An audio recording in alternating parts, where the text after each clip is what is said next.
ಬೇಂದ್ರೆ, ಪೂತಿನ, ಕುವೆಂಪು, ನಮ್ಮ ಆಧುನಿಕ ವಿಮರ್ಶೆಯ ಪ್ರಾರಂಭವೇ ನನ್ನ ಲೆಕ್ಕದಲ್ಲಿ ಕುವೆಂಪು ಅವರಿಂದ. ವೃತ್ತಿಪರ ವಿಮರ್ಶಕ ಅಂತ ಕರಿಬೋದಾ? ವಿಮರ್ಶೆಗೆ ಒಂದು ಸಾಕಷ್ಟು ಪಾಂಡಿತ್ಯದ ಬೆಂಬಲವು ಬೇಕಾಗುತ್ತೆ. ಕುರ್ತಕೋಟಿಯವರು ಅಂಕಣ ಬರೆದಾಗ ಅದು ಪುಸ್ತಕ ವಿಮರ್ಶೆಯ ವಿಸ್ತರಣೆ ಆಗಿರಲಿಲ್ಲ, ಅದು ಸಪರೇಟ್ ಐಡೆಂಟಿಟಿ ಆಗ್ತಾ ಇತ್ತು. ಬಟ್ ನಿಮ್ಮ ಅಂಕಣಗಳು ನಿಮ್ಮ ವಿಮರ್ಶೆಯ ಮುಂದುವರಿಕೆಗಳಾಗಿತ್ತು. ಇದೊಂದು ಸಂಸ್ಕೃತಿ ನಿಷ್ಠ ಬರಹ ಅಂತ ಅದನ್ನು ನಾವು ಮಾಡಿದೆ. ನನ್ನ ತಂದೆಯವರ ಮೂಲಕ ನಾನು ಬಹಳ ಶಿವರಾಮ ಕಾರಂತರನ್ನು ಬಹಳ ಹತ್ತಿರದಿಂದ ಅವರನ್ನು ಓದಿ ನೋಡಿ ಎಲ್ಲ ಬಂದಂಥದ್ದು.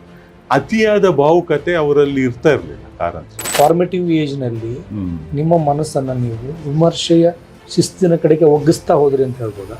ಟೆಕ್ಸ್ಟ್ ಬದ್ಧವಾದಂತಹ ಬರಹದ ಶಕ್ತಿ ಏನು ಮತ್ತು ಮಿತಿ ಏನು ಅಂತ ಹೇಳೋದನ್ನು ನಿರಂತರವಾಗಿ ಅವರು ಅದರನ್ನ ವಾದಿಸ್ತಾ ಇದ್ರು. ದಲಿತ ಸಾಹಿತ್ಯದ ಬಗ್ಗೆ ಬರೀತಾ, ಇವರದ್ದು ಮಹಾದೇವರ ಸಾಹಿತ್ಯದ ಬಗ್ಗೆ ಬರೀತಾ ಮತ್ತು ಅದರನ್ನ ಚೋಮನ ದುಡಿಗೆ ಹೋಲಿಸ್ತಾ ಒಳಗಿನ ಅನುಭವ ಮತ್ತು ಹೊರಗಿನ ಅನುಭವ ಅಂತ ಒಂದು ಕಾನ್ಸೆಪ್ಟ್ ಅಲ್ಲಿ ಅದನ್ನ ಬರೆದೆ. ಅಲ್ಲಿ ನೀವು ಒಬ್ಬ ರೈತನ ಶೂ ಅನ್ನು, ಒಬ್ಬ ಶ್ರೀಮಂತನ ಶೂ ಅನ್ನ, ಒಬ್ಬ ಬೇರೆ ಬೇರೆಯವನ ಶೂ ಅನ್ನು ನೋಡ್ಬೋದು. ಅದು ಬಾಟದಲ್ಲಿ ನೋಡಿದಂಗ ಒಂದೇ ರೀತಿಯ ಶೂ ಆಗಿರೋದೇ ಇಲ್ಲ.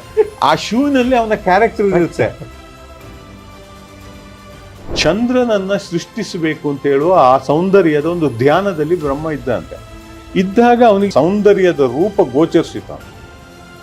ಗೋಚರಿಸಿದಾಗ ಅವನು ಅದನ್ನ ಹೂ ಅಂತ ಹೇಳಿದಂತೆ. ಆಗ್ಬೋದು ಅಂತ ಹೂ, ಆ ಹೂವೇ ಈ ಹೂ ಅಂತ. ಅವನತ್ರ ಇರೋದು ಒಂದು ತುಂಡು ಅರಿಶಿನ. ಅವ ಬಂದು ಆಚೆ ಸಾಸಿವೆ ಕೇಳಿದ್ರೆ ಅವನ ಹತ್ರ ಇಲ್ಲ, ಸಕ್ಕರೆ ಬೇಕು ಅಂತ ಹೇಳಿದ್ರೆ ಇಲ್ಲ. ಅದು ಇಡುದು ಅವಾಗ ಗಿರಣಿ ಅಂಗಡಿ.